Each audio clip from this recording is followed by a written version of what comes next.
Buddy, it is F Money here, and the real problem with Beyond Burgers and Impossible Burgers.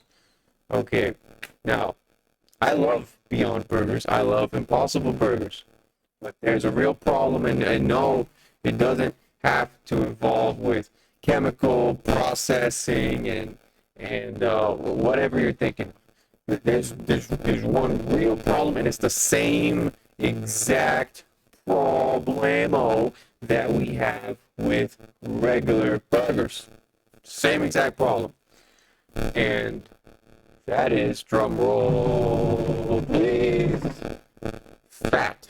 Okay, so there's fat in the Beyond Burger, in the Impossible Burger, and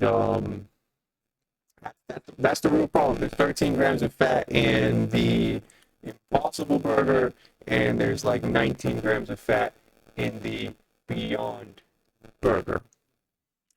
So that's no too much. So out of a 2,000 calorie diet, right, the patty itself, the Beyond Burger patty itself, is reaching nearly 90% of your, or 99% of your calorie limits, or your fat gram per day limits. If you're adhering to 10% of your calories should come from fat, and then that would be over 50% for the Impossible Burger.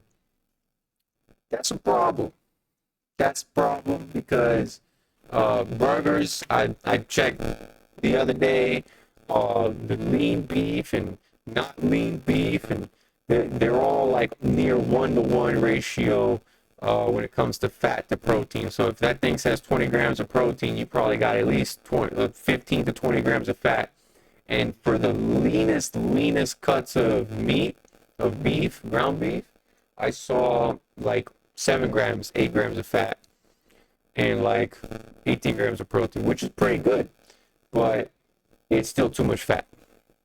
It's still too much fat because the serving size is probably going to be too small to become full from it. So you're easily going to go over 20 grams of fat. Now, how do we get around this? Okay, whoever at Beyond or Impossible, I mean, it's not supposed to be a healthy food. First of all, like I love Beyond Burgers, love Impossible Burgers, but it's not supposed to be a healthy food. But there should exist a burger that you could eat every day that is low fat. Okay, it might not be the tastiest, fattiest thing, because fat, it ultimately tastes amazing. I mean, anything with fat in it is probably going to be wonderful, and it'll light up your brain like, oh my goodness, this is the most amazing thing ever. Um, but there should be an option. There should be an option. It should be the primary option for burgers, um, and that is like a low fat burger, low fat. So the plant-based beef that I use is from the Conagra Brands Company, or Gardein, and that has 1.5 grams of fat. 1.5 grams of fat per 17 grams of protein. That's absolutely phenomenal. Um, Now it still has oil in the ingredients list, which oil is a problem in and of itself. But I can do with that, with the 1.5 grams of fat per 17 grams of protein for the plant-based beef. I can do with that. Now, you can make a burger that's exactly like that, a gram of fat in a burger that has 17 grams of protein, but it's like thick like a Beyond Burger. That'd be pretty dope. I would love to see that. Um, and it will probably be healthier overall. Probably, like, the goal is to not impair endothelial function, right?